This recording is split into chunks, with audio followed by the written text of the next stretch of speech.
on February 26th, and welcome to our governing board meeting. Mrs. Hahn, roll call. Present. Present. Present. Here. Present. Okay, we're all here. I have asked Councilwoman Julia Gussie to lead us in the Pledge of Allegiance. If you'll please stand.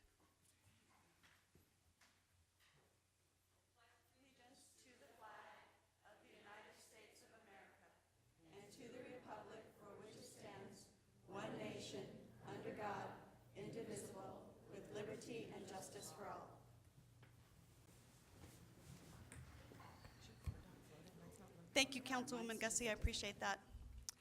Hey, we are to the adopt agenda item. Are there any concerns or motions? Move to approve. Okay, we have a motion Second. and a second. All those in favor? Aye. Opposed? Motion carries. We have an agenda. Okay, this brings us to our call to the public. If you are going to come up to call to the public, please keep it to 2 minutes. Make your comments appropriate.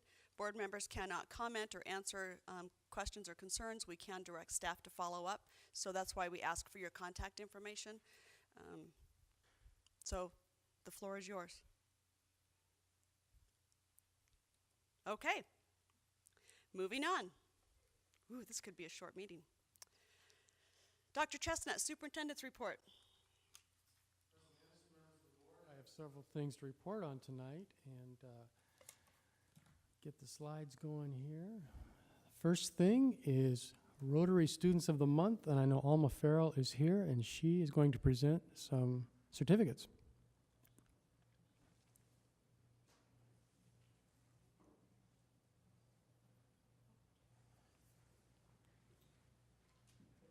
Madam Chairman and board members and Mr. Chestnut, thank you for allowing Rotary to do this. I'm going to introduce Monica Rubio, who's going to do the presentations tonight. Thank you, Alma. And while I'm here, I'd also like to introduce an incoming new member of Rotary, Tony Mayweather. Okay, he should be a full-blown Rotarian within about a month or so. Welcome. Good evening, Governing Board, Dr. Chestnut. I'd like to go ahead and introduce our first student of the Rotary of the month. A couple things I want to go over really quick and explain one of the main vocal points of a Rotarian, and that's our four-way test. Our four-way test is something that we use and we value throughout our lives, starting at a young age and through our adult life. So the four-way test consists of: is it the truth? Is it fair to all concerned? Will it build goodwill and better friendships? Will it be beneficial to all concerned? And being a Rotarian now, probably 3 years? I don't know. How long have I been a Rotarian? Something like that. But I've enjoyed my time, and I've really used the four-way test throughout my life since I've been a Rotarian and so on. So I value that four-way test. And I hope that the students of the month also take that to heart and are able to apply it through their lives also. The first student that we have is Dejana Swang. She's a 12th grade MHA student. Rotary was notified that she is exceptional student leader at Maricopa High School. She is in advanced placement classes in calculus, American government, economics, and literature. She is also active in many other extracurricular activities such as student council, service beyond self, link crew, and YOLC. She is also a member of the track team and was selected to be MVP in the track for the 2012-2013 school year. Rotary would like to congratulate you for being such an outstanding student at Maricopa High School, along with being a nice athlete. Congratulations.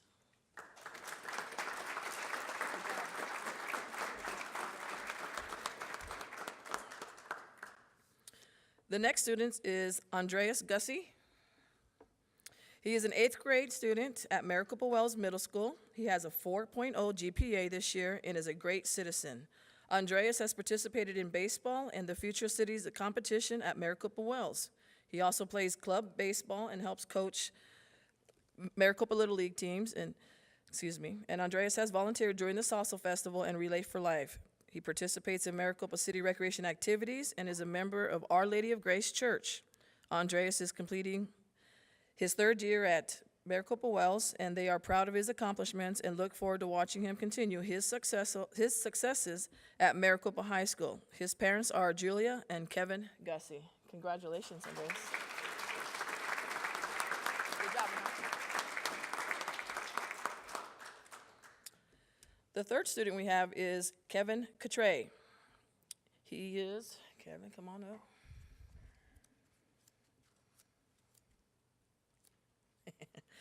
He's an 8th grade student at Desert Wind Middle School.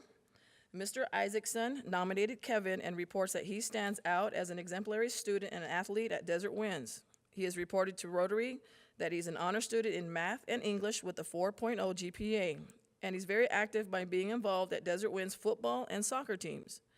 He is also an active member at Our Lady of Grace. Mr. Isaacson reports he is a very respectful young man and valued by all his teachers as a model student, providing a positive example to other students, and that was their pleasure to name you January Rotary Student of the Month. Rotary would like to congratulate Kevin for being such an outstanding student at Desert Winds Middle School. Congratulations.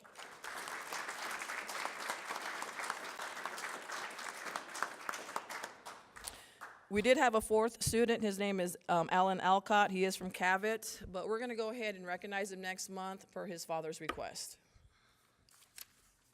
Thank you.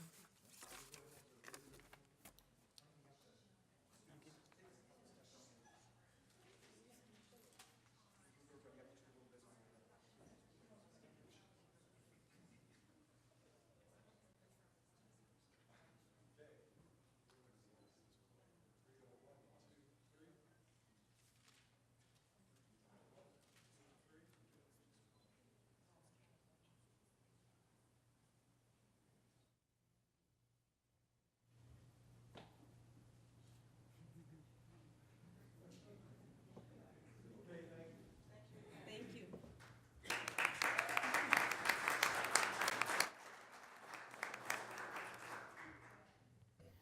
Well, congratulations once again to the Rotary Students of the Month. That's always one of the best parts of the meeting. We're very proud of you and your excellent efforts in school and all phases of your life. A couple other things to report on tonight. Next up is Sydney Akers, our student representative.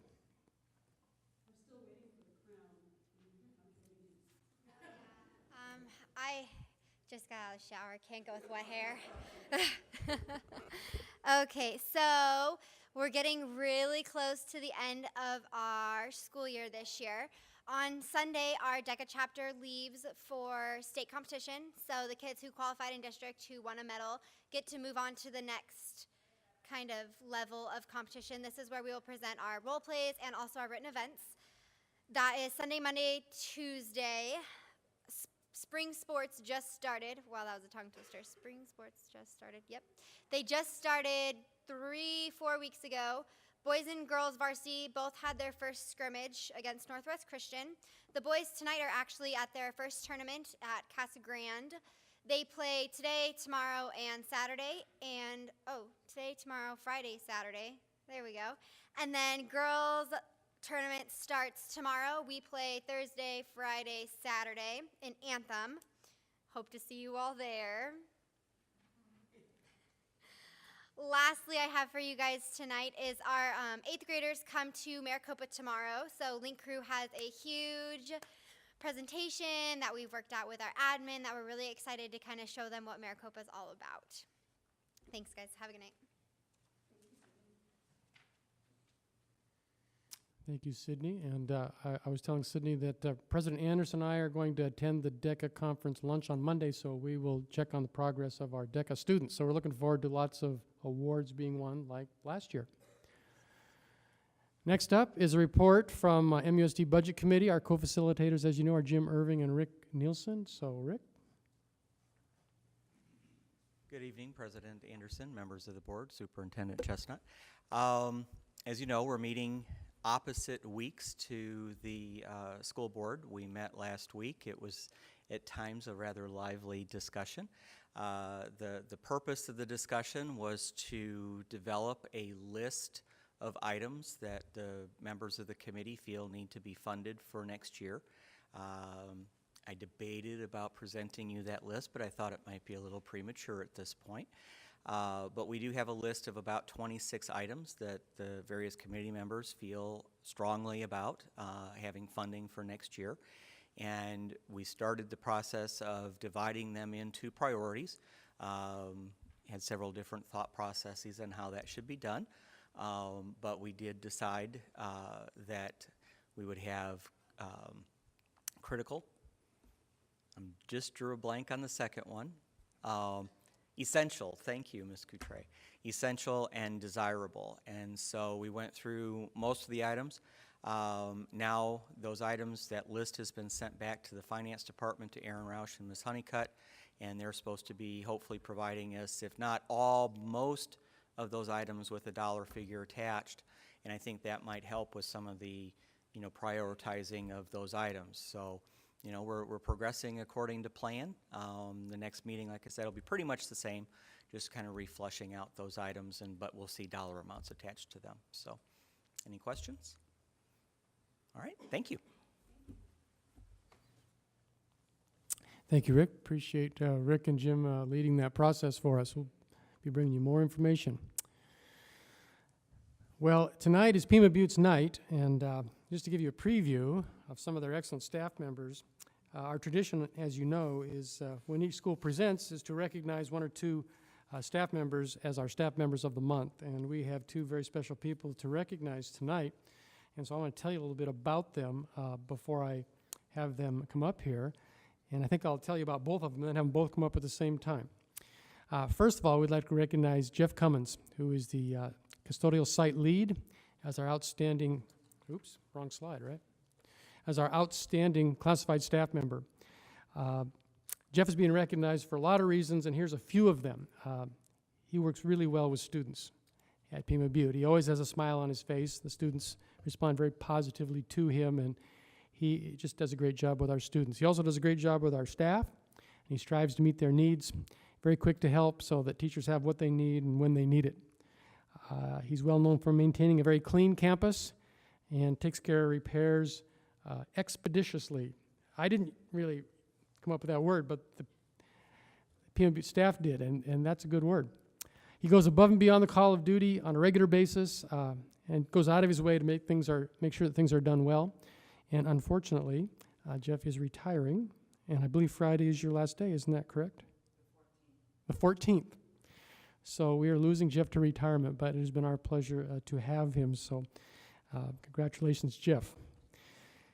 Also, the outstanding certified staff member is Shelley Fisher, and she's being recognized because she is a very positive, student-centered teacher. She works extremely well with students and is always looking for ways to improve her students' achievement levels.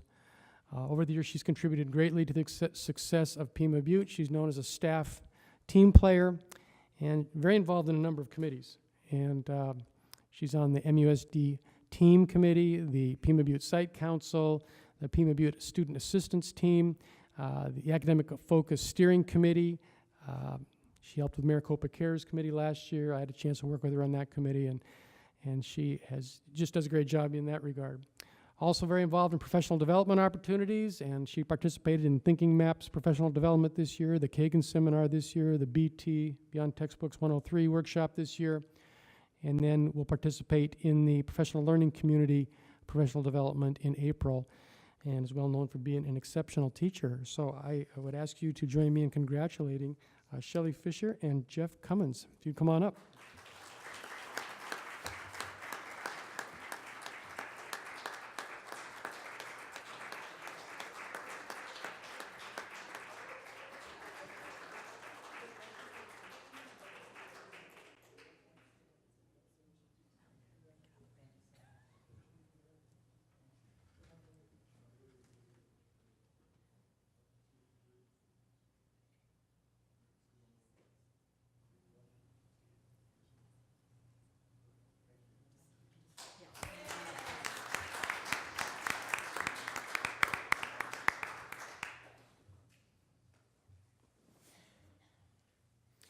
First time I met Jeff, I was at Pima Butte, and I used the restroom, and I couldn't get the soap thing to work, and so I didn't think there was any soap in the dispenser, and so I saw Jeff in the hall and said, "Hey, I don't think that soap dispenser's working." He had to show me how to operate it properly. There was plenty of soap in there. I just didn't really know didn't know the technique. So thank you for helping me that time. A couple other things to report on. Congratulations to Maricopa High School girls basketball coach Jen Miller, and she has announced her retirement as our head girls basketball coach.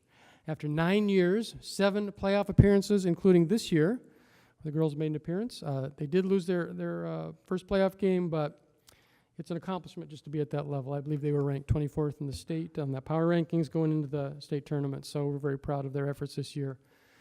During Jen's 9 years, she had a record of 140 wins and 81 losses, and it's not always about the wins and the losses, but that does tell you a lot about her tenacity and the good work that she's done over the years, the success. Obviously, she's a great English teacher, so we'll be able to keep her in that role. But we really appreciate Jen's efforts this year and really over the last 9 years working with our girls at Maricopa High School. Just a great coach, and hate to see her go, but I think she's looking for new challenges. Also wanted to remind you that Advanced Ed had their accreditation visitation at Maricopa High School on February 12th and 13th, and I had a chance to attend the wrap-up meeting with the staff and the team from Advanced Ed, and they will be recommending Maricopa High School for accreditation. They can't really grant it on the spot. There is an official committee that has to make the final decision, but it was really an excellent report that Maricopa High School prepared. It was a real team effort and many, many people involved with that. The visitation team was very impressed and had a lot of really positive comments. Also some things to work on, as you would expect in an accreditation visit, which the high school will be working on over the next several years. But it was a great visit and really good results. So when we get the final word on accreditation, we'll let you know, but we're very proud of their efforts up there. I want to let you know that on February 19th, I had a chance to speak to the Introduction to Education class for the entire hour and a half.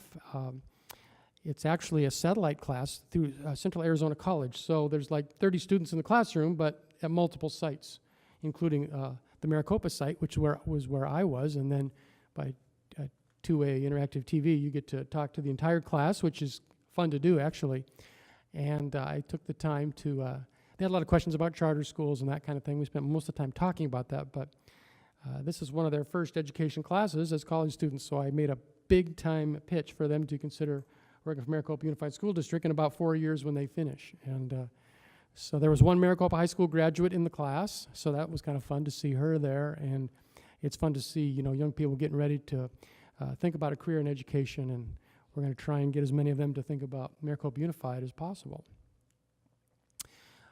We'll be having my next parent coffee on March 5th, and it will be 2 sessions, one at 10 in the morning in this room and one at 7 in the evening. The topics will be budget, really just budget update, and then the academic focus. Talk about those 2 topics, so we'll get the word out on that. And that's all I have.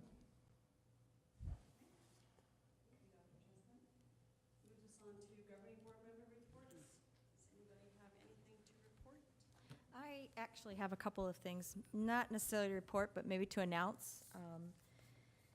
For all the 8th grade parents that are out there, I just kind of want to give you a reminder. I know your students dutifully brought home the flyers that were stuck in their backpacks and showed them to you, but just in case they didn't, the Promise for the Future is the Central Arizona College scholarship. Yeah, thank you. They're actually having a parent presentation at the Maricopa Wells Middle School gym on March 4th from 5:30 to 6:30. You need to come to this meeting and enroll your 8th grade student. As long as they keep a C average through the 4 years of high school at Maricopa High School, they can receive a 2-year scholarship and attend Central Arizona College for free. And the other announcement is that the 8th grade Parent Information Night is going to be at the Maricopa High School Performing Arts Center on March 6th from 6:30 to 7:30. And they're going to have all the staff and coaches, everyone's going to be on board for a Q&A. So it's a great opportunity to come and ask your questions, especially if you're going to be a first-time parent of a high schooler. This is an awesome opportunity to be out there. And lastly, our middle school football teams are ranked 1 and 2, and they will be playing their games. Desert Wind will be playing at 4 o'clock, and Maricopa Wells will be playing at 7, both at the high school field. So I encourage everybody to come out and support the schools. That's it. You sure? Yeah, I'm positive. Thanks. Anybody else? Go ahead. I just want to say it's great to have our A-rated Pima Butte staff here in attendance, and we appreciate everything you do. I do have some legislative stuff to report. Can't let you down now. I want to remind you March 10th is when we are going to be going to the Capitol, and we actually meet at the ASBA office, and we kind of do a little tutorial of what to say, what not to say, how to approach the representatives, and then everybody goes over to the Capitol after lunch. So from about 1 until 4, we'll be at the Capitol speaking with our representatives. It's an opportunity to talk about education because there are several bills that are coming up to vote. And I really need you to go online and check those out, which would be azsba.org. And the House bills are House Bill 2291, and another one is House Bill 1236. Those would drastically change public education. So I need you to, I can't tell you how to vote, but I can ask you to please be informed and go to that website and find the information out. If you are interested in attending the March 10th Capitol Days, please email me. Or you can contact Dr. Chestnut, but we really would like to take several people up from Pinal County and make a stand that public education is important and our kids deserve more than what they're getting. So secondly, there is a kindergarten petition being circulated for the state to fund all-day kindergarten, and you can find that petition that needs to be signed at the Arizona School Board website, which is azsba.org. It's pretty easy, and you can circulate it, but it's important that we make our voices be heard. And second, actually this will be third, April 14th, our Pinal County School Superintendent along with ASBA is going to do a new board member orientation. So if there's anybody who's thinking about being a board member, you can get information at the Arizona School website, or you can attend this April 14th workshop. It is an all-day event, but it's some good information and lots of questions are answered. And packets are available in March. I think that's what I read. Yeah. From the Jill Broussard, who is our county superintendent. Okay, that's it. Be active. Mr. Bartle, anything? No, thanks. Okay. All right, moving on then. Information work study. Dr. Chestnut. As you know, it's our tradition to have a report from each school each year. So tonight it's Pima Butte Elementary, and I'll introduce Principal Randy Lazar.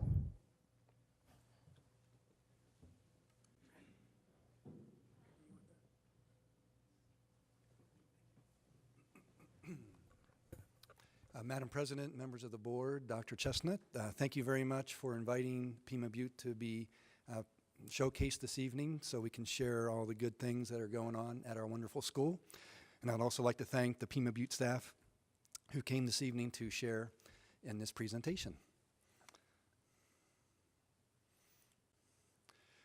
Again, I'd just like to recognize Shelley Fisher as our outstanding certified staff member. Again, as Dr. Chestnut mentioned, Shelley's an excellent teacher, and she's very involved in the Pima Butte school and the community, also involved in committees here at the district office, and is always looking for ways to increase her education and her skills so she can be successful with her students. And then also Mr. Jeff Cummins, who is our site lead. Again, Jeff really works well with students. You can see when he's with the students, they respond very positively with him, see him around the school, and know that he can get things fixed right away. So again, we're going to miss Jeff when he retires. Okay, I just wanted to first share some information about, kind of a bird's eye view of Pima Butte this school year. As of February 7th, our enrollment was 469, but even now we're probably about 475, so we grew a little bit. And one new milestone that Pima Butte is going to reach, this will actually take effect next year, is we have 42% of our students who qualify for free or reduced lunch. That was as of January 13th. So what that means for next school year is that Pima Butte will be a school-wide Title I school. So that's the first time Pima Butte will experience that. This year we happen to be a targeted assisted Title I school because last year's qualified rate was 35%. So we're going into new territory into next school year. And then also 18% of our students that we have right now this year are accepted through open enrollment.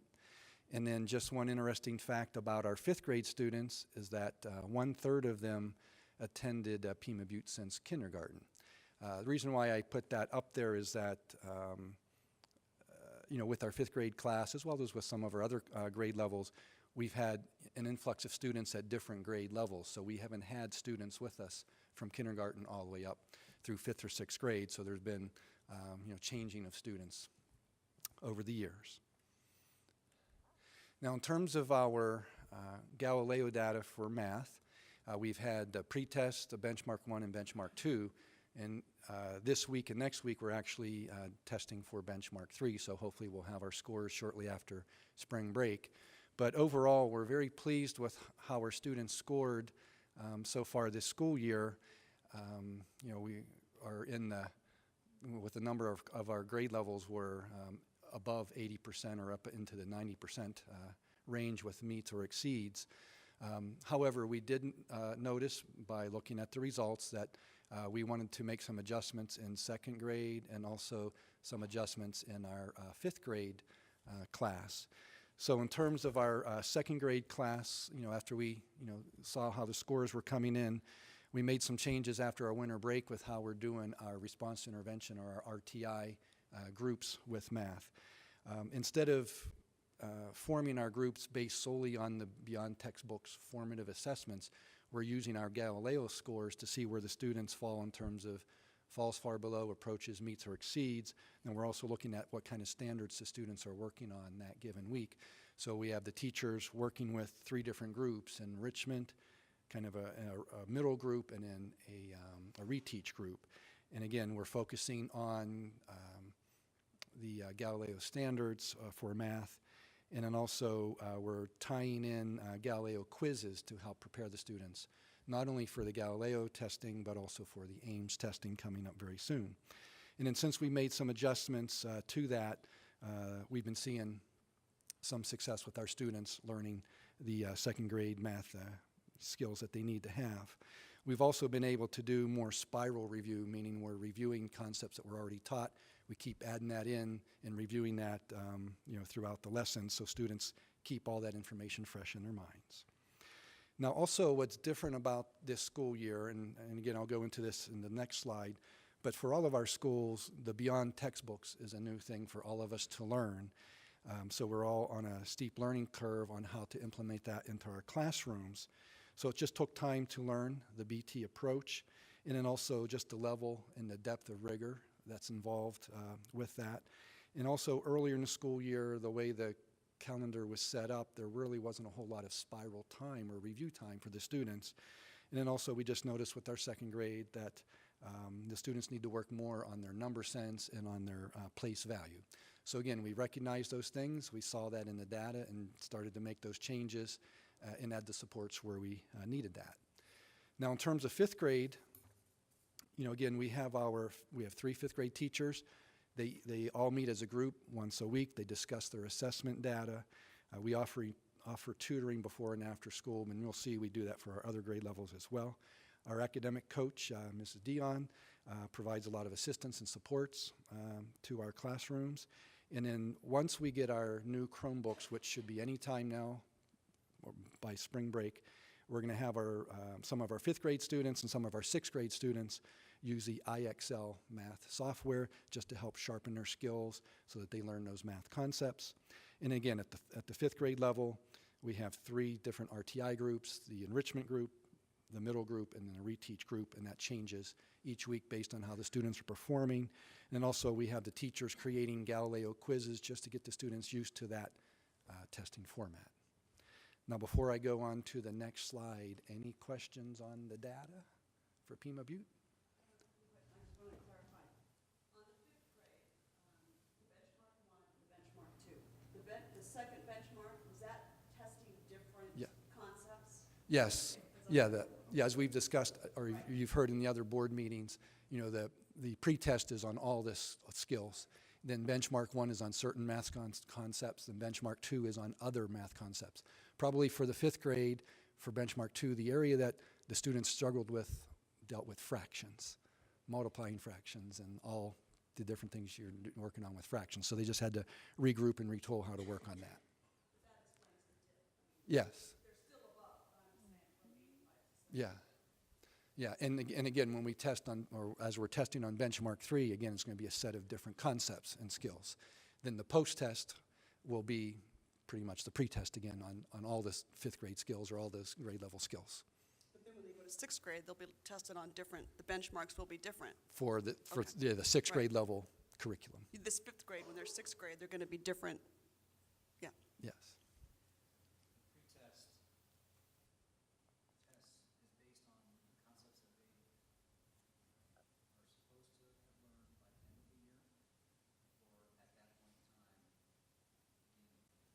Well, the pretest is going to be testing where are the students at with that, like if we're talking about 5th grade, where are they at with the 5th grade concepts and skills for math. Now again, a number of those concepts and skills they've learned in previous grade levels. They kind of build on each other from year to year. Now maybe Mr. Nilsson might have some more information on the ins and outs of the Galileo assessment.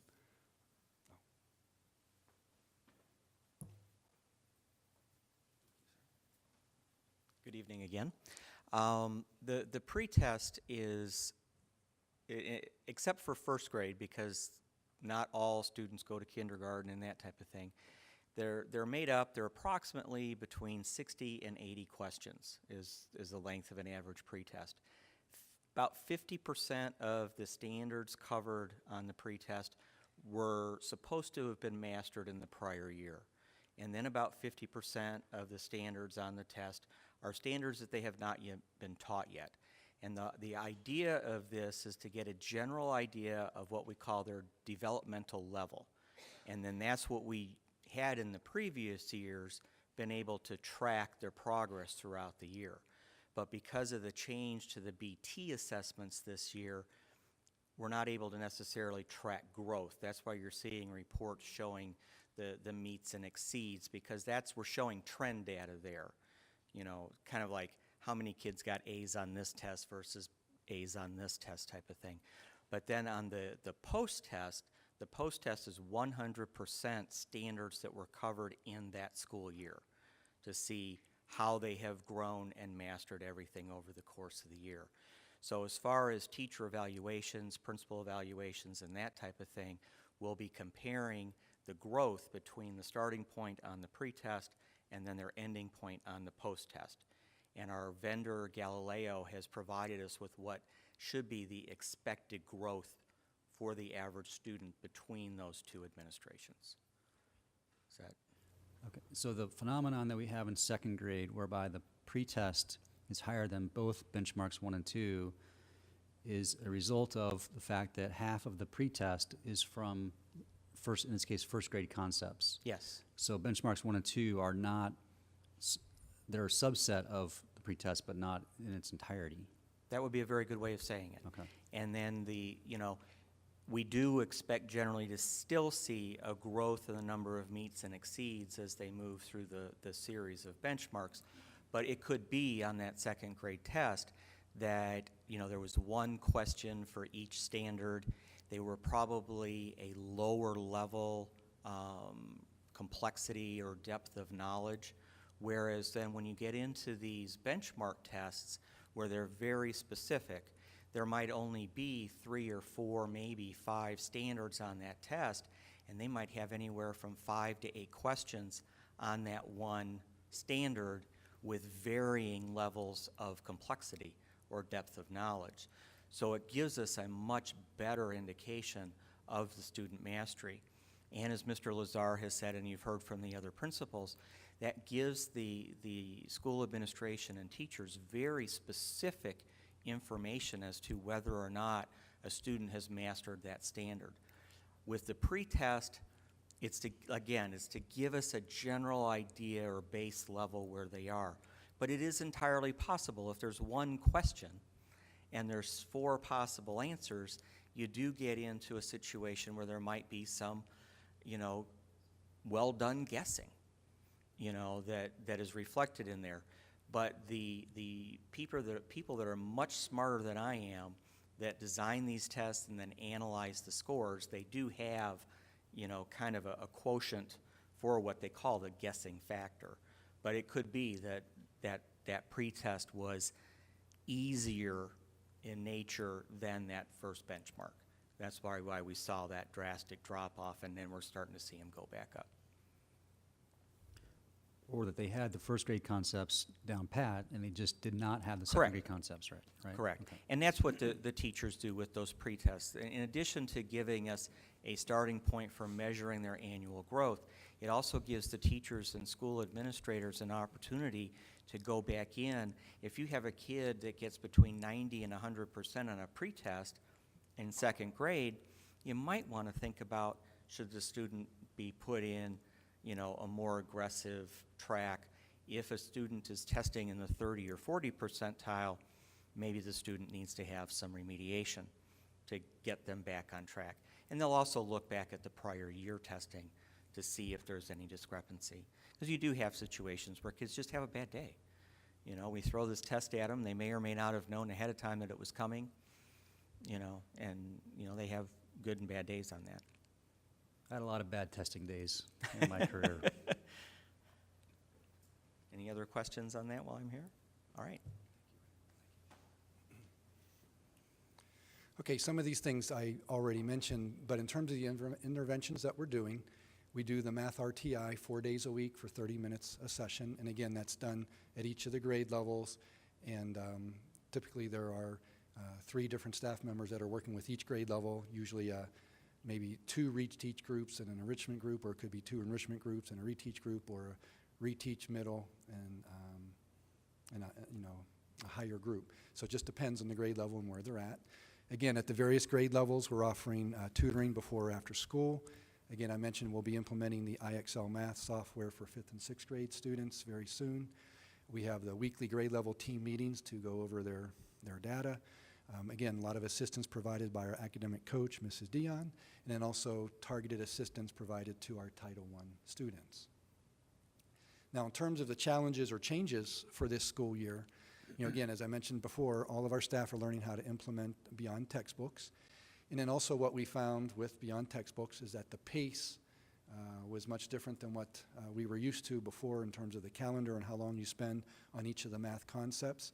And then also we're just finding that the math resources that are out there through beyond textbooks may be somewhat limited, where we got to keep searching to get some other resources to help our students. Size of our classrooms have been a concern, especially at our early grades. We got kindergarten pushing around 30. Our first grade classrooms are at 30. Our third grade classrooms are above 30. Our sixth grade classrooms, 32, 33. So again, we've had some higher grade level classes than we've had in the recent past. What we also see is that we need time for our grade levels to discuss what's called vertical alignment. This year we spent time where each grade level worked together across the district, but we also see a need for, say, first, second, and third grade teachers to discuss together what skills each of them are working on, so everyone can see the progression of concepts from one grade to the next, and just overlap that as you go through the grade levels, from kindergarten up to high school. So it would just be helpful to meet a couple times a year, just so everyone can see where each grade level is going with their students. Also, what's been a challenge for us in terms of the RTI time is just needing additional staff. We have our teachers, but then with the classes or the grade levels that only have 2 teachers, we need another staff member to have that third group. So we've been drawing upon our specials teachers, but some of our specials teachers we don't have there the whole week. So it's just been a challenge where we've had to pull different people for different days, and we'd like to get that to be more consistent. Then also this year, we have new staff, not only myself as principal, but some new teachers. And then some of the teachers came on board partway into the school year, and we've had some teachers switch from one grade level from the past to different grade levels this year. And then across not only our district, but the state as well as most of the United States, we're all transitioning to the Common Core and getting ready for the park assessment to replace Ames. So we just have different levels of challenges that we're facing, and we're just moving forward with that. Okay. Any other questions? How far away is that plus or minus to what your expectations and your goal was to be at this point of the year? Well, in terms of our data, our goal was that 80% of our students would meet the Galileo standards. If you average that all out across, second grade to sixth grade, would already be just above 80%. If we look at all grades together. But again, we recognize that at some of our grade levels, we may not be there just yet, but we still have a few more months to go to get there. Good job. Okay. Okay, thank you. And again, I would like to thank the Pima Butte staff who were able to be here this evening to share in this information.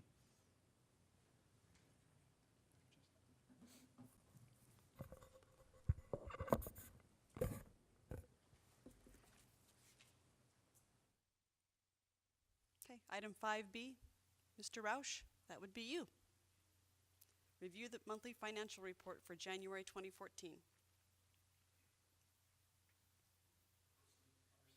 Board, Dr. Chestnut, you have the written copy of the financial statement. Tonight, I'm going to discuss part of that, and Chris is bringing that up. It is the last page in that document, which is a review of some of the public-sponsored charter budgets. So I think he's bringing it up off our website. So there it is, and you have a copy of that in your financial statement. So I can probably communicate a little bit with Chris here to go down. But as you can see, thank you. As you can see, we have additional revenue just because of the way the state funds public-sponsored charter schools, and because we're a year behind on regular funding as a public school, but charter schools are funded monthly. So it's a bit of a windfall anomaly, which is positive for us. So you can see in our M&O fund, we have about 580 kids, ADM estimate, again, and when we did this, and our additional additional assistance, again, comes out to the same, but it's funded a little bit different. So 2.2 million plus 580,000, and so in the various two funds. As we go down, we've reviewed this in our cabinet meetings. Also, there's been additional discussion with the various departments and groups, and so this is how we have come up with the different items. Special education, in our cabinet meetings, we approved a salary for a teacher. We know that the day schools have increased, so we're funding the special ed day schools a little bit more because, we have to, and it's a nice to have the money to do that. Transportation, we've had regular route increase, and we've had some special ed route increase too. As you can see, our fleet is getting substantially older, and we have not replaced buses for about 6 years. So it's just more expensive to maintain, and we're sending some of the major things like engine rebuilds out to a third party, because we can't do that in-house, and so that's got to be a little bit more expensive. We will come to the board and ask to start replacing those buses. So, but that is a board-approved voted on item. So that'll be about $200,000. They're actually about with tax and delivery, about $125,000 now a bus. And we have some money in one of our other funds, insurance funds, because of our special ed bus that actually had that fire. And so we'll do a combo with that. So it'll be about $200,000. And then purchasing some vans, because we have White Fleet that we use too. And so they're getting quite a few miles on those. As we go down there, in the maintenance area, we had to do some major roof repair for the first time. Our roofs are now, because of the age of the buildings, are out of warranty. In Arizona, just because we don't have as much rain or wet times, doesn't mean that our roofs do not need repair, and with the heat, it takes its toll. Parking lot cracks, again, nothing's maintenance free, and so they're starting to age, and we have to do some crack and seal work. We're doing some building blinds for safety and security for lockdown and other reasons. Card readers at schools, some of you have seen that. We've done some of that work using Safeguard. Will be consistent. We want consistency around the district. We're hiring this year a painter, again, for maintenance, and with the supplies prorated about $45,000. And we just have in general increased maintenance costs. When things are out of warranty, we can't go to the manufacturer or the contractor, and so it's just costing us more. So you'd like to see there's things that are less costly, but nothing is maintenance free, and so now we're starting to kind of feel that. We are looking at carpet replacement, in that we're just rating the carpet rooms and stuff and hallways, and some of our buildings we're going that route. So to do. Mm-hmm. Yes. Because you're talking about the district additional assistance funds, which is from the charter schools. Is that money allocated for certain things? What is it designated for? What can it be used for? The fund in 610, in Fund 610, it's specific for, it used to be called unrestricted capital, but it's kind of capital items, and not really, which 620, you can kind of classify in M&O, is it a maintenance item or is it kind of a replacement item? So it could go in either fund to do that. So it's kind of, you can justify it and be right with either one a little bit. So so we just got it in M&O, but it could go in DAA. We'll make sure it goes, Okay. For accounting purposes, it's correct. But No, I It's a know good some question. funds are designated either people or programs. So the DAA Right. funds can be used for people or programs. From what I'm for hearing. people, you would transfer it into M&O. Right, but it came from the district, okay. Yeah. Okay. And as we go down a little bit, Chris, thank you. Some of the buildings with their focus have come back with different amounts. And I don't know that, for some reason, that's not the updated list. There was another Yes. list, and I think we may have sent It's on that, the- but it's on our that may not financial report. have gotten it in. So there's another updated list. So I won't go down the amounts other than the items. So there is, and we'll get that to you. So It's on here it's attached. it's to our- on yours. It's Okay. attached to the You board have the docs under updated a one. separate Okay. charter, You have, charter funding. so you have the updated one in your report? Okay, it's not on this, so, okay. So again, I'll just go over the types of things that the buildings are focused on. Subs, stipends, PD, software for Butterfield, Santa Rosa, professional development, computer software, Chromebooks is a popular item. You can see PD for material stipends, Chromebooks for MES, and again, if you look down there, those are the Chromebooks are a big item. Yes. Earlier today, but Sure. So are these items expenditures that are going to be made? They don't need board approval, or I'm confused. I don't.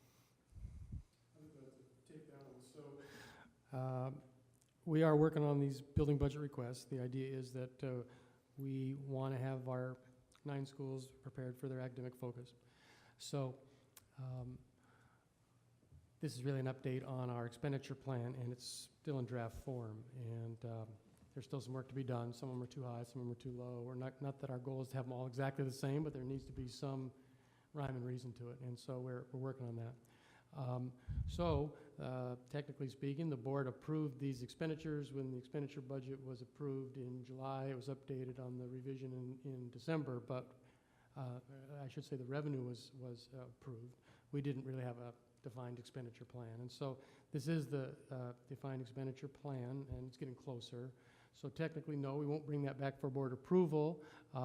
For this year, it will certainly be part of the budget planning for next year. A larger amount, the charter funding will all be in there and be better defined on our expenditure plan.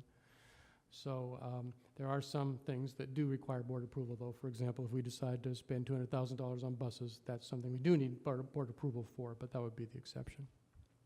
What about the peaceable playgrounds?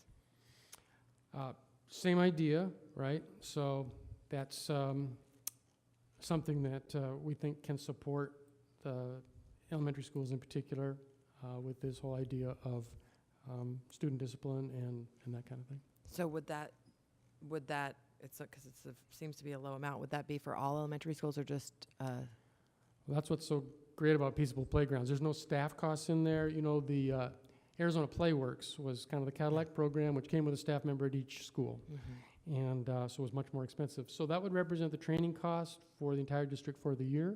And then we'd have to do some, some curriculum materials, I believe. And then we'd have to do some training each year for new staff, but it would be at a lower level, so. So that would use, like, existing teachers would be implementing this on the playground? Right, right. The model is that the PE teacher at each school kind of takes the lead and becomes the trainer of trainer kind of person, and then works with the parapros who are on duty and others and volunteers possibly to bring the program to life. Okay. Well, I think the concept is good, but at the same time, that's obviously adding additional responsibilities for teachers.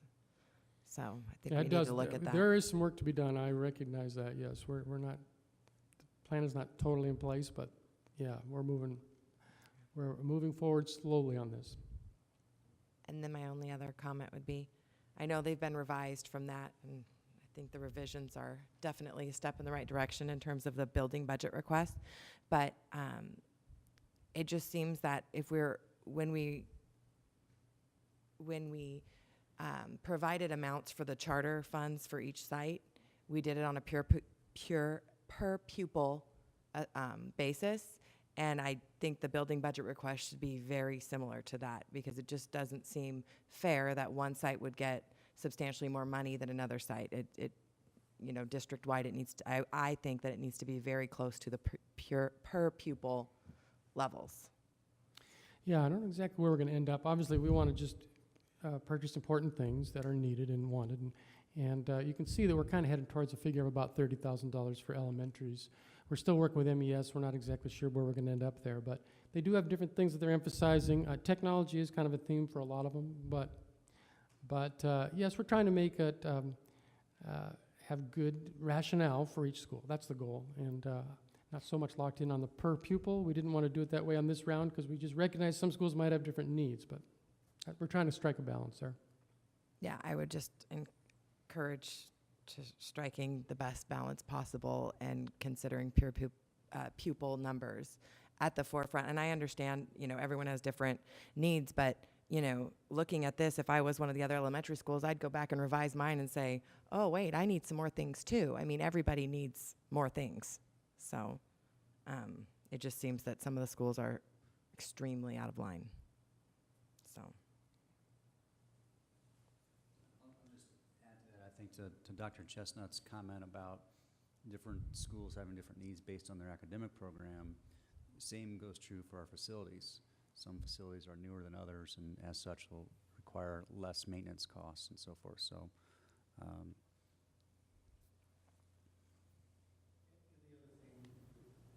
These are requested items. We not just approved those through our cabinet process yet too, so.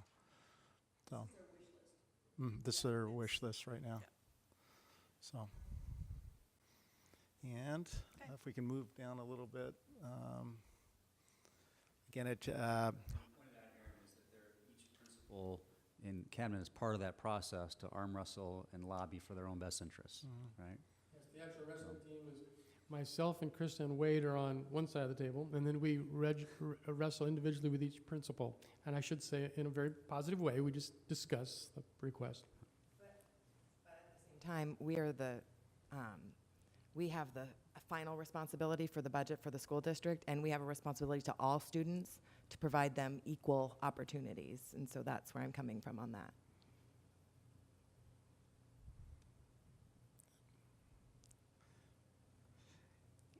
Again, there will be kind of reserves, and we have a limit to how much we can carry over in our M&O fund, and so we'll make sure we're not carrying it over any more than 4% because we won't be able to carry it over, and so we'll probably carry over some, but then the majority of it will be in our DAA, or District Additional Assistance Fund. It used to be the unrestricted capital and soft capital fund. So I think it's nice that we have that money available up front for the January planning. So it's nice not to have to cut, but that brings in a whole another dynamic of wrestling with what to add too. So, but that's a nice thing to have. Yeah, after 5 years of cutting. So yeah, it's great. So, any other questions about any other parts of the financial report? not from me. Okay. All right. Thank you. Thanks, Aaron. Dr. Chestnut, 5C.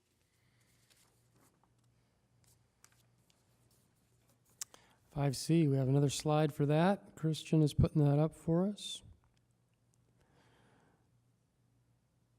Apologize, this slide isn't going to be super easy to see. Spreadsheets normally aren't, but as you know, we've been talking about all-day kindergarten costs, and so we have continued to research this, talk about it. We got some very good news this week, and we were informed by ADE that we can use our Move On When reading funding to pay for certified kindergarten teachers. And a year ago, when we had that thought, we didn't have the option because of our grade as a school district. It was a C, and we couldn't see the future and know that it was going to be bumped up to a B this year. But now that our grade is B, we no longer have to provide an additional tier of intervention, which is what we used the Move On and Reading funds for this year. We hired certified teachers to work with students in grades K through 3 to make sure they met that third grade reading goal. So our proposal is to move those funds into hiring additional certified kindergarten teachers, and we can restore kindergarten, free all-day kindergarten at a pretty reasonable cost. And we would like to propose this option really of a class size of somewhere around 26. We would require approximately 17 teachers, and that means 7 additional teachers. So we would get out of the tuition business, and we'd be back to free all-day kindergarten. We think that'd be very popular with parents. They would be thrilled at this. And I plan to bring this back the next governing board meeting for action, but it is work study tonight, and that is what it looks like. Go for it. With this new all-day kinder cost and not having to pay the tuition, and with the auction grant that paid for their children's tuition, will the community be able to incur those costs in another way, or can those funds be budgeted someplace else? Yeah, there was flexibility written into the memorandum of understanding, and we think that that can work out just fine. On your proposal, these funds, if we do this for 14-15 school year, is what you're talking about, what happens the following year, 15-16? Is this money still going to be available? So, I mean, are we going to reinstate it and then go back to part-time and then reinstate it? I just want to make sure that there's going to be a consistency so we're not having to go back and forth. That's one question. And the next question is this going to take away from hiring teachers in the upper grades? I mean, is this going to make our upper grades fuller because we're hiring the kindergarten teachers and less teachers in the upper grades? Right. Yeah, the first question is a good one. I think this would be a prudent move. I think that it would appear that we are going to be able to continue to fund this over a period of many years, or at least several years. I mean, it's hard to foretell the future. The only thing that could really impact that would be if the legislature decided to introduce a bill to pull the plug on publicly or on district-sponsored charter schools. There was a bill last year that would do that. There has not been a bill introduced this year. It's been, you know, I think it's been on people's discussion points, but nobody's introduced a bill. So that makes me optimistic about the future. But they could introduce a bill to fund all-day kindergarten. Which would even be better. And actually, that would be my preferred solution. And I think that is a very real possibility in the next few years. It's not going to happen this year. So I think that's another good reason for optimism here. I think the other big wild card is, you know, if we had another national recession or state recession like we've had over the previous 5 years, then, you know, we'd have funding issues, I'm sure. But I think it's a prudent move. I think that it's a, kind of going to your second question, yes, we'd have to invest $50,000. That's the cost of one teacher. But I think that we're going to be in a good position, not that we will fulfill every wish or fill every staff position we wish we had, but I think we're going to make some really good progress. I'm hoping that we could hire an additional 20 teachers next year compared to this year, and I think that will help address some of the staffing needs that we have, so I do think it would be a prudent move. Okay. And then on top of that, I forgot to ask it, this has nothing to do with the proposed, hopefully, getting teachers back up to their step increases. Right, that's a separate discussion, but yes, that's going to be one of the big talking points. I know it's certainly on the budget committee list, and it'll be a big point of discussion. And so we hope to be able to continue that and fund our salary schedule. Okay. But doing this wouldn't take away from that. Well, if we do that number 2 option, it would take away $50,000.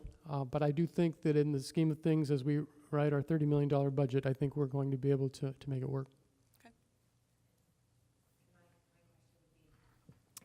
I know we're only half a year in, or a little over half a year, but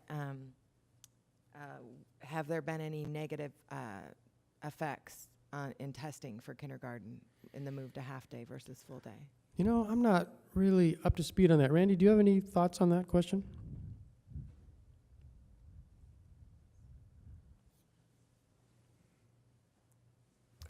Madam President, members of the board, Dr. Chestnut, I think in terms of the biggest impact is, you know, we have a full-day kindergarten class that has the whole day to work through all the different curriculum that the students are going to work on, not only the academic, but the social behavioral skills. They have the whole day to work on that with the students. Whereas the half-day program, it's such a condensed time. It's 3 hours. And, you know, Mrs. Dyer is here who can attest to this as well.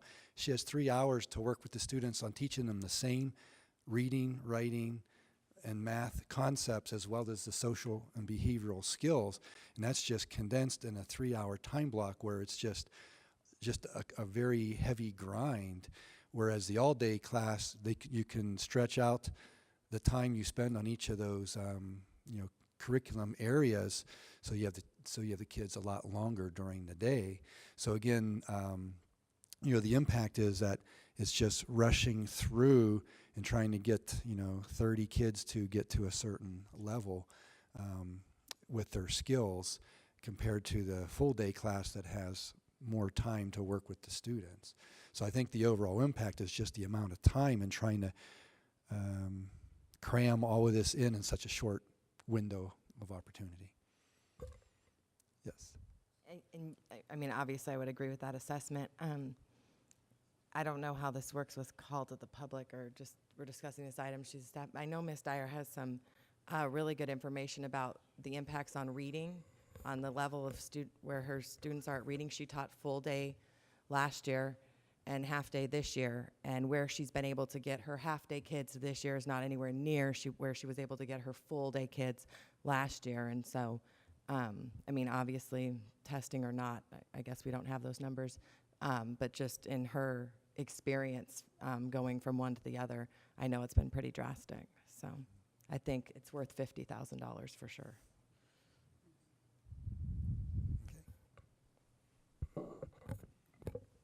Thank you. Any other questions for Dr. Chestnut? So that'll come up on the next agenda? Okay.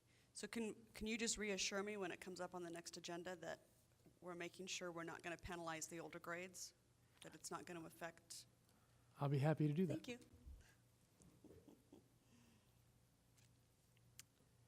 Okay. Moving on. Consent agenda. Do we have any motions? We have a motion. Is there a second? Second. And a second. All those in favor? Aye. Opposed? Motion carries. Item 7A, discussion and possible approval of the personnel schedule. Mr. Beckett. President Anderson, members of the Governing Board, Dr. Chestnut, you have the schedule in front of you tonight. Do you have any questions? Yes. On the stipend for the overload for Desert Winds Middle School, or the position. Yes. I know we've discussed stipends at length in prior board meetings, so I'm not going to bore you with my positions again, but I did look into this stipend pretty extensively, and I have a hard time on, well, speaking of, in the last item we were talking about if doing something for elementary impacts middle, or vice versa, doing something for middle school, something you're doing for middle schools impacting that elementary schools don't get.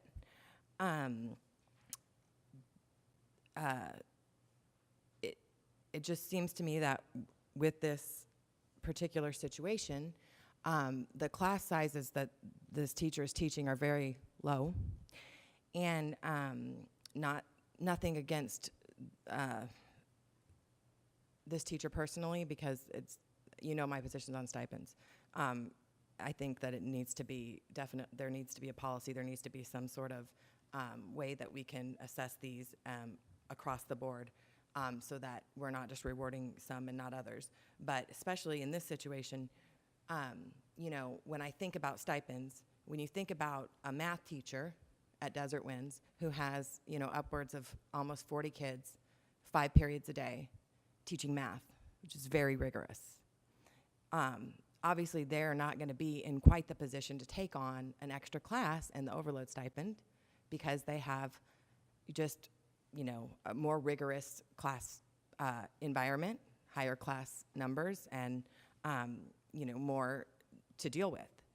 And so that is my problem with stipends and my problem with this stipend in particular, but all stipends usually. I just don't see where rewarding some teachers because they're all working hard, and they all have different dynamics, and they all have different situations where they have to do more and do less. But so if we're going to give a teacher $3,000 extra, we should give every teacher $3,000 extra in this district, because they're in every situation, and I hate to keep using Mrs. Dyer as an example, but she's sitting right there. She has one of the highest half-day class sizes in the district. She has a class size that's more than double half-day kinder in other schools in this district. And we don't give her a stipend. She doesn't get a stipend for that. And that's my issue with stipends. So I'm done now unless... In appreciation of Ms. Moore's statement that she just made, what constitutes an overload stipend, and how is that determined? Who tracks that? Thank you. And if I can just say something to Mrs. Knorr, and then I'll obviously address your question. I appreciate your comments. I think Dr. Chestnut earlier in his comments this year has stipulated we will come back. We will provide some more concrete information in terms of a protocol for establishing these stipends. I think those are questions that have continued to come up, and it sounds like we just need to firm that up, and I think we're committed to doing that. We just didn't feel like that this was the right time in the middle of the year to go through that process. But again, I believe we're committed to do that. In terms of the how-to, once again, that'll be, I've probably explained, we've done that a number of times, explained to the board, but again, the criteria is for our middle and high school teachers, each of them typically have a preparation period. When we take that preparation period away from them, we give them this $3,000 stipend, and the intent is to permit us not to have to hire an additional teacher to meet those additional student classes that we are having either at the middle school or at the high school. Again, I don't think this is a reflection against or elementary teachers. This is simply a staffing strategy that we're using to try to meet the needs of our students with the resources that we have. To that point, though, and I understand that situation and the dynamic, and things change during the year. But however, if you look at the sizes of some of the classes that this particular person is teaching, you could easily combine two of those and then have them take on these additional classes and still be at the 5-class level without even reaching close to class maxes. So. Thank you. That's right. No, that's okay. Or can I bail you out? Please do. As it relates to the practicality of when a teacher, in lieu of their prep period, is teaching additional class, are they spending that time that they would be prepping teaching, or is the teaching going to be on top of that and they still are going to perform that element of the prep that just is required, so they have to do that at the end of the day, the beginning of the day, Saturday or whatnot? Is it a replacement of hours, or are we asking them to work more? We're asking them to do additional time to prepare them beyond their curricular day, which they have traditionally had a preparation period in. So I can tell you, I'm going to kind of divert back to Mrs. Knorr again. We are working on strategies also to allow our elementary teachers to have some quality prep time too. This has been a consistent concern that as facilitating the Meet and Confer team, that's come up last year. It's come up once again this year. I believe Cabinet is addressing, or at least thinking about some strategies in order to increase some options that would permit more preparation time for the elementary staff. I know that probably is more of an issue necessarily than the stipend issue. They need that time, and that's what they're losing, and we're working on a strategy again to address that as well. When,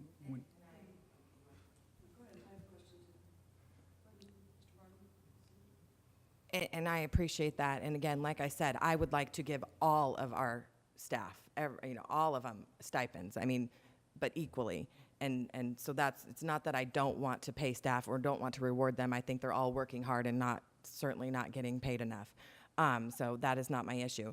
But again, when I look at, in this situation in particular, but even in the past, so where is the, and like Scott alluded to earlier, the lobbying of the principals, if a staff members see that we stipend, well then, if you're like, oh, what am I going to do so that I can go get a stipend? And then all of a sudden we have this, situation that we have now, which people are, constantly coming to us for stipends. And how are we going to put the impetus on principals to say, wait a minute, we have these 3 band classes that total 45 students in 3 periods. How about we combine one of those and then allow this teacher to take on this additional leadership class and, and that would be pretty similar to what's going on in most schools, at those class size levels and the responsibility for that teacher versus another teacher. Instead, there's no impetus to do that, and they just come to us for a stipend. And that is my issue with stipends. So. You approach the teachers and ask them if they want to do it. The difference between secondary and elementary is secondary students have set schedules. And to move this time of the year, to move 4 classes around upsets all of the other 6 classes the students are taking. And so in order for them to get their credits, they've got to be enrolled in specific classes at specific times. So it's not always easy at the secondary level to take all the kids and put them in one class. You just can't do that. It's not like elementary where they are all in one class. So that's the problem within the middle of the year when a teacher has to take up, and the district is going to the teacher and saying, will you take on this class? So it's not, the teachers aren't coming and saying, hey, I want a stipend. We are actually asking them, because it's better to do that than to hire another teacher. But you can't just this time of year move 4 or 5 classes or even 2 classes around, because we've only got 1 semester of school left. And so the students don't get their full credit. So it messes up their other schedule. So that's the difference between secondary and elementary. And I can understand there's different dynamics. We are effectively paying these folks this stipend concept for an exceptionally high level of performance, right? We want them to perform at a higher level, produce more, and we're going to pay them more. So, which to me, when you're going through the strategy process, and Mr. Nielsen, maybe you can vet this through the budget committee as well, maybe one way to do this, and because this screams performance pay to me, is to give the principals the capacity to reward those people in their sites who are performing at a high level and then taking on additional duties, whatever the case may be, and let those folks judge and be part of that process and decide how they need to allocate those funds. Food for thought.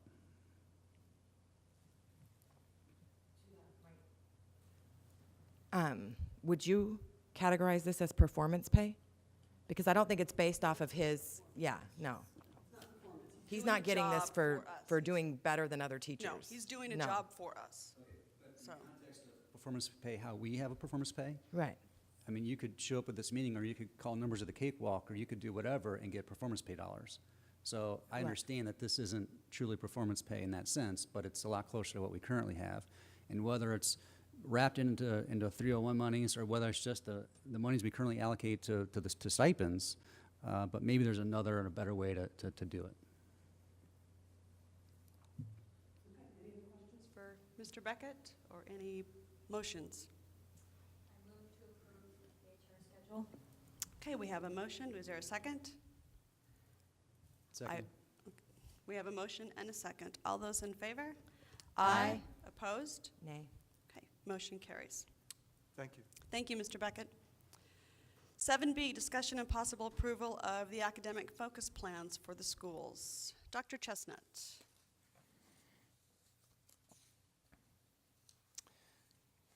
Get the right piece of paper here, which I think is on my computer.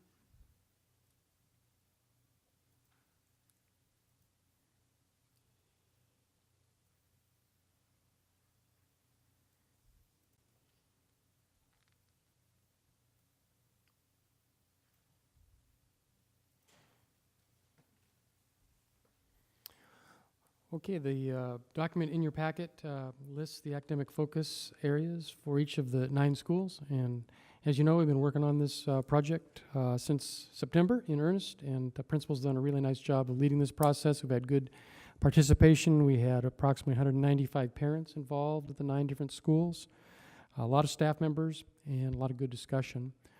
This is just a thumbnail description of what each school would like to do. For the 6 schools that are charters, once this is approved, it will be rolled into a revised charter document. And this would allow the principals, once approved, to begin the implementation planning in earnest and allow us to finalize the expenditures and that kind of thing. So be glad to take any questions that you might have. On these academic focus kind of brief descriptions, as they get into focusing more and honing in on specifically what they want to focus on, but can these be detailed even more as they learn what works and what doesn't work? So, I mean, And then do we have to then again update the charters with the state? Well, that's a good question. And just a couple of thoughts, and then I'll answer Okay. that. Just to reemphasize, our main focus will continue to be getting our kids to achieve their high school diploma as part of our 13-year system. And to do that, you have to pass your Ames tests. And we want, or whatever the new state test is.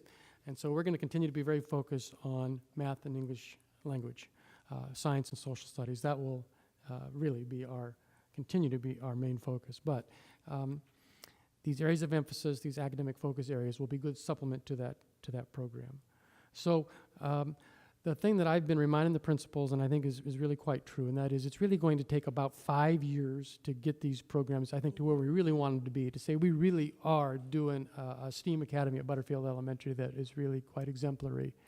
And I think that's okay. It's going to be a process. And I think that one thing that will help in the short term is that each principal will work on that implementation plan. We'll bring that back. That'll give you more detail. But your main question at the end there was, will the focus change? And I think that is quite possible. And I think that's what's nice about each school, at least the 6, having a charter document that can be revised, that the board can revise, and that we can tweak as time goes on. And I think the focus could shift, and I think we have that flexibility. I think we'll ask the other 3 schools to really follow that same process if the same thing happens at their school.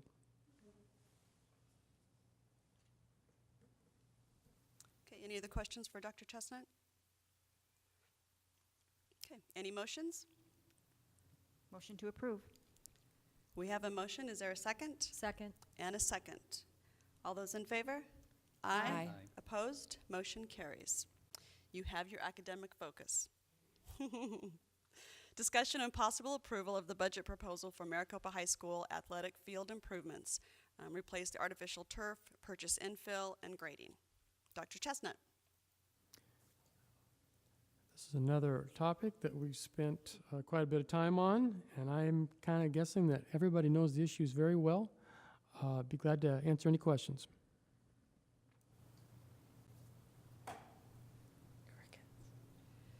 So in looking at the descriptions that you've given us and understanding that staff ultimately makes that where the money comes from, I like your proposal on having it come out of the civic fund, which is the rental money from the buildings and the fields, and that leaves the other money available that we can still make the repairs that we need to make on the other buildings. So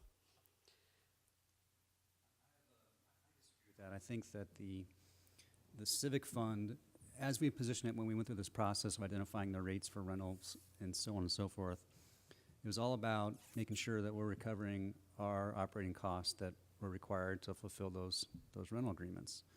And so to me, it seems for 2 reasons, that being one reason that those funds should go back in to offset those additional operating costs, since that's what the intended is to reimburse for those.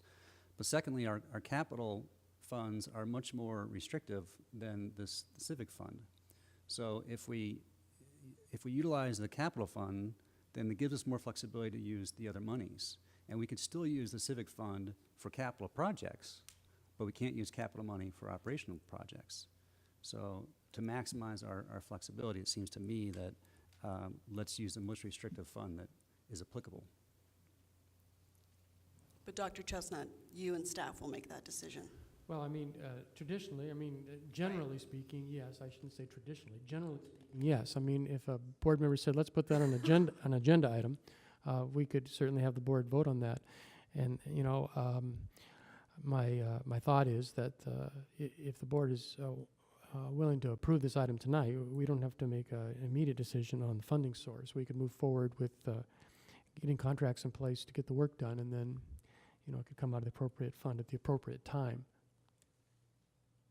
I will say, I was at a state school board meeting today, and one of the other school board members who played our football team on our field made a comment and said, well, what are you going to do about your field turf? Because our kids' legs were all torn up after the game. So I said, really? I didn't know that. No, I didn't say that. Yeah. So anyway, obviously something needs to be done as a safety precaution, a liability caution, so. We've talked about this Yeah. ad nauseum, Yeah. and I feel like this is the most fiscally responsible decision to make is to approve this item, and I will make a motion accordingly. Okay, we have a motion and a second to approve. Discussion? Okay, all those in favor? Aye. Opposed? Motion carries. 7D, discuss and possible approval of the first reading of the revision to the Governing Board Policy G5900, GCQC, resignation of professional staff members. Mr. Beckett. Thank you, President Anderson, members of the board, Dr. Chestnut.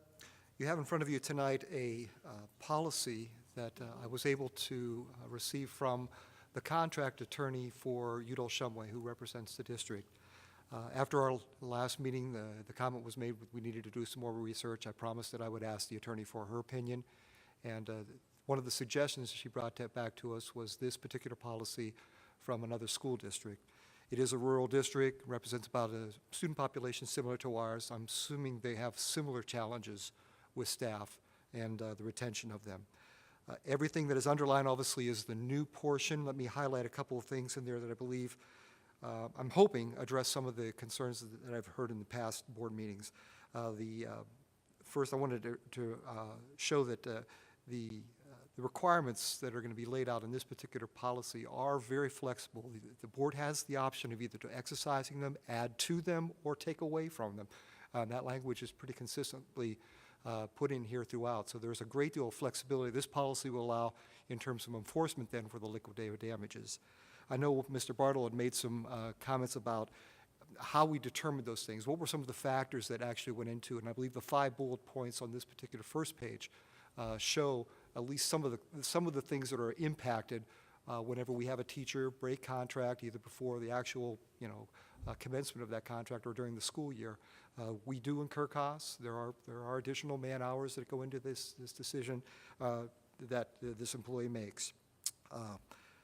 Additionally, I know that I think Member Coutray was the one who brought up that we wanted to have, was there a possibility to have a tiered system where at different points of time after that contract was signed, prior to the consummation, at the beginning of school, would there be a possibility to have a tiered approach to those liquidated damages? On the second page, obviously, those 3 points on the top would offer you a option for that. The dollar figures, this was another board member question, can they be changed? Yes, these are obviously something that we can determine. If we wanted to add additional money to any of those 3, we could do so at any point in time. So, Mr. Beckett, let me just Yes. So approving this policy tonight, that's not locking in these dollar amounts. Yes, it would. So if we want to change these dollar amounts, we need to do it now before we approve it.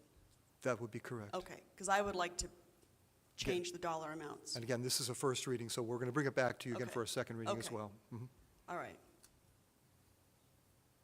Do you want to know what I want to suggest? I have my I pencil right think here. that from June 15th to August 1st, that should be 1,500 or 2,000, because if you're waiting till August 1st, it's too late to hire a teacher. So, and then after August 1st, after school has started, I think it should be 2,500. And I know you say sometimes we can't get it, but at least it's there. We've got, so it's a little bit, makes them think, hopefully, before they resign. Because a month before school, I think, is too late. It's too hard to find teachers a month before school. I would agree with President Anderson, too, on changing those two amounts. I just think that they're kind of low. Okay. Yes. Anderson, that sometimes we don't get it, so what happens when you don't get the money? Is that what you mean, that sometimes it doesn't get paid? What happens? If you could look at the first page, on the second paragraph at the very top, one of the actions that we have not really proceeded. Yeah, we could actually take them in front of the. Sure. in place. Yeah, the state school board, and again, we would get board approval to move forward with a possible sanction of unprofessional conduct. do they have like a payment plan, or do they have to pay it all up front? We have worked both of those Okay. scenarios out for teachers. That would be my only suggestion to this. Okay. And then, I guess to explain how this would then work, then we would remove that language from the contract Contract. itself. It would simply state, as per board policy, liquidated damages would be assessed in the event of a breach of the contract.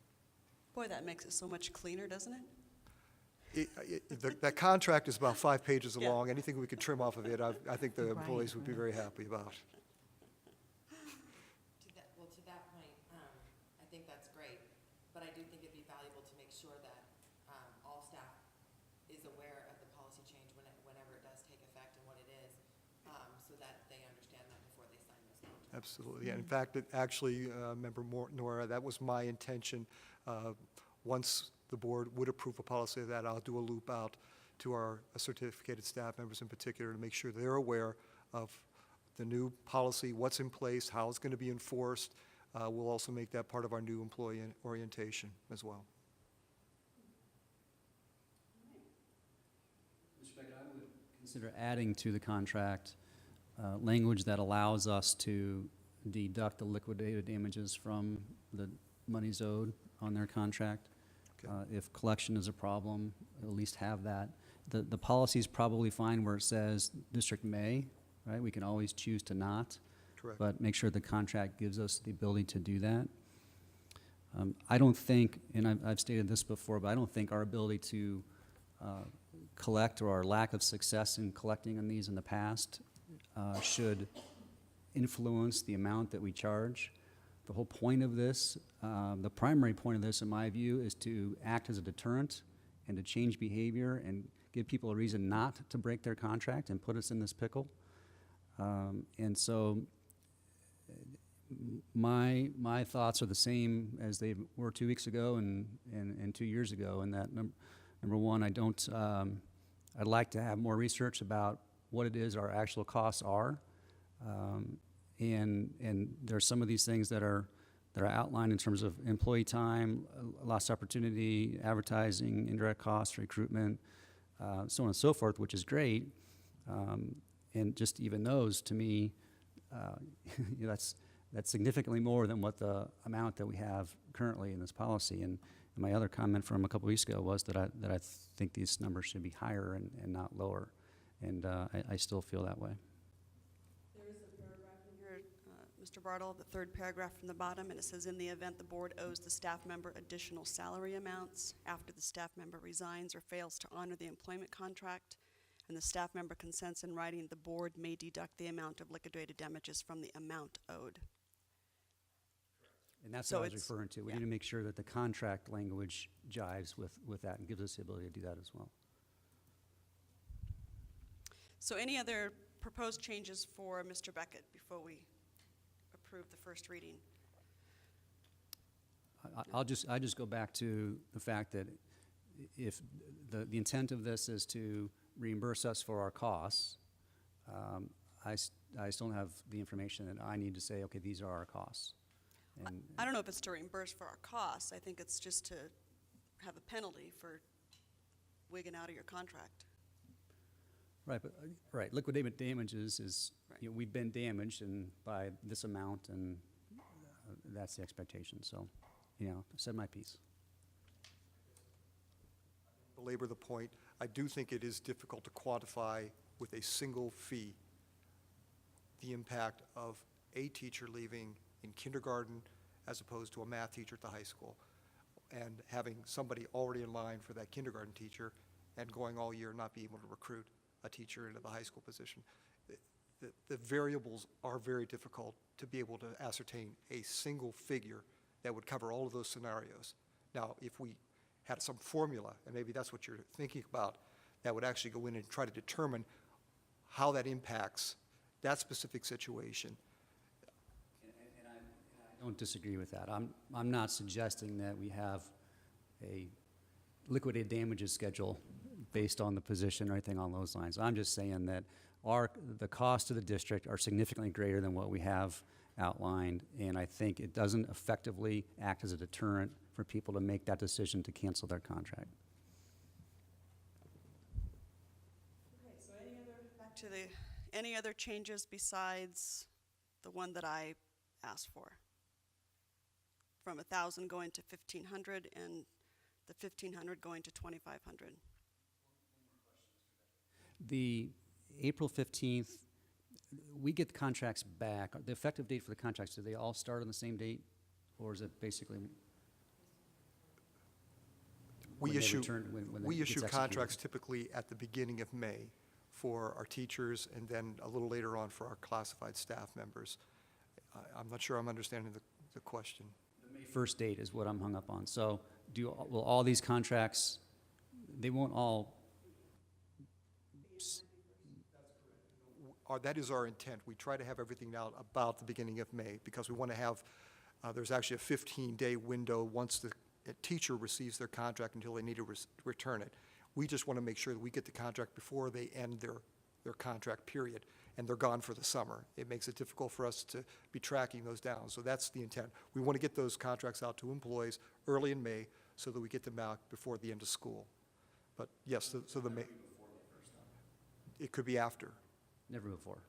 Not necessarily. It could be May 1st. It'll be depending on how quickly we're able to generate contracts in HR, and we get our salary schedules approved and all those other variables. Okay, you may just say before June 15th.